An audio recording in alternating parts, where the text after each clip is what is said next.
बिहार में कोरोना से लगातार स्थिति बिगड़ रही है और इसी बीच सरकार की तरफ से विद्यालय और कॉलेजों को लेकर बड़ा फैसला लेते हुए इसे तत्काल प्रभाव से पूर्ण रूप से बंद करने का आदेश दे दिया गया है। सरकार की तरफ से जो आदेश दिया गया है उसमें कहा गया है कि कोई भी कोचिंग संस्थान भी इस दौरान नहीं चलाया जाएगा और जितने भी विद्यालय या कॉलेज हैं उन सभी के हॉस्टल को भी पूर्ण रूप से बंद कर दिया जाएगा। मतलब की स्थिति एकदम पिछले साल वाली बनती हुई दिख रही है। पिछले साल सरकार की तरफ से पाबंदी लगाने में देरी की गई थी और कहा जाता है कि इसीलिए इसका ज्यादा असर भी हुआ और इस बार शायद यही कारण है कि सरकार किसी भी प्रकार से लापरवाही करना नहीं चाहती है।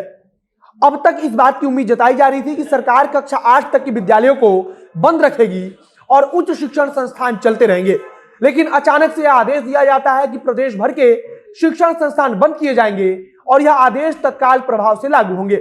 मुख्य सचिव की तरफ से आदेश जारी किया गया है और बताया गया है कि 21 जनवरी तक यह आदेश प्रभावी रहेगा और 21 जनवरी को राज्य में जिस प्रकार की स्थिति रहेगी उसके अनुसार फिर आगे के लिए फैसला लिया जाएगा। अब नमस्कार, मेरा नाम है मोहित कुमार सिंह और आप देख रहे हैं हमारा विशेष कार्यक्रम एक्सप्लेनर। कोविड के दूसरी लहर में आरटीपीसीआर टेस्ट जो है सो लिए हो, लेने के बाद जो है सो 2 दिन के बाद रिजल्ट जो है सो इमीडिएट वो हमको अवेलेबल कराए। रिजल्ट में हम पॉजिटिव पाए गए।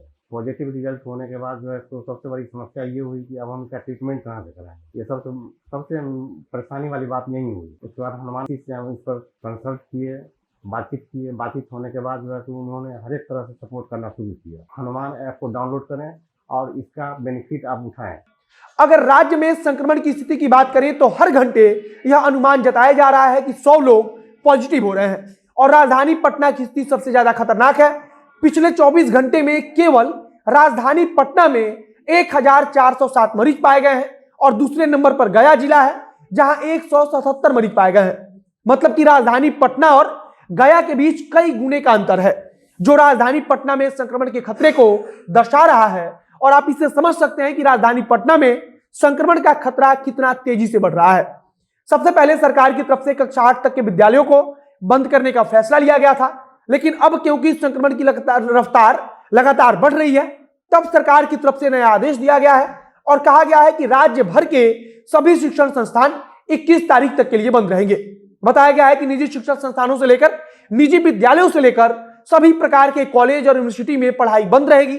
सिर्फ कुछ संस्थानों को चलाए जाने की अनुमति दी जाएगी, जिसमें मेडिकल से जुड़ी हुई संस्थाएं शामिल हैं।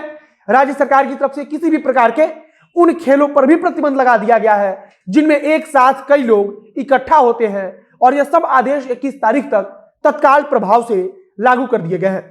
अब आगे राज्य सरकार की तरफ से लगातार समीक्षा बैठक की जाएगी और संक्रमण के खतरे को देखते हुए फिर से फैसला लिया जाएगा कि आगे क्या करना है और क्या प्रतिबंध को और बढ़ाना है या इसमें ढील देनी है। अगर हम सिर्फ पिछले 5 दिन की बात करें तो राज्य में वायरस का प्रकोप 575% बढ़ चुका है और अब अनुमान जताया जा रहा है कि इसी प्रकार से लगातार यह आगे बढ़ता जाएगा। सबसे बड़ी बात है कि अधिकतर मरीजों में इसका कोई असर सामने नहीं आ रहा है, लेकिन जब संक्रमण की दर बढ़ेगी तो निश्चित रूप से परेशानी भी बढ़ती चली जाएगी। शिक्षा संस्थानों को लेकर सरकार द्वारा कहा गया है कि अगर किसी भी प्रकार की सरकारी परीक्षा होनी है तो सरकार उसे नहीं रोकेगी, बल्कि उसे उसी तारीख पर कराया जाएगा, लेकिन शिक्षण संस्थान पूर्ण रूप से बंद रहेंगे। मुख्यमंत्री नीतीश कुमार ने लोगों से अपील की है कि वे सतर्क हो जाएं और खुद से जागरूक हो और पूर्व की भांति ही बाहर निकलते वक्त मास्क लगाएं और अगर जरूरत ना हो तो घर से बाहर ना निकले। इसके अलावा राजधानी पटना में नाइट कर्फ्यू का भी असर देखने को मिल रहा है और रात के समय घर से बाहर घूमने वालों पर पुलिस की तरफ से कार्रवाई की जा रही है और पुलिस की तरफ से बाकायदा पूछा जा रहा है कि आखिरकार किस आवश्यक कार्य से वे घर से बाहर निकल रहे हैं। वहीं राज्य में राज्य सरकार के कई मंत्री संक्रमण की पकड़ में आ चुके हैं और अब राज्य सरकार की तरफ से निर्णय लिया गया है कि कैबिनेट की जो बैठक होगी वह ऑनलाइन ही कराई जाएगी। किसी भी मंत्री को सचिवालय में आने की आवश्यकता नहीं होगी, बल्कि वर्चुअली मोड पर इस मीटिंग का आयोजन किया जाएगा। इस संबंध में सभी मंत्रियों के पास सूचना भी भेजी जा चुकी है। अब अगर आगे की बात करें तो सरकार लगातार अलग अलग जिलों के जिलाधिकारी से रिपोर्ट ले रही है और उसी हिसाब से उस क्षेत्र को लेकर योजना भी बनाई जा रही है।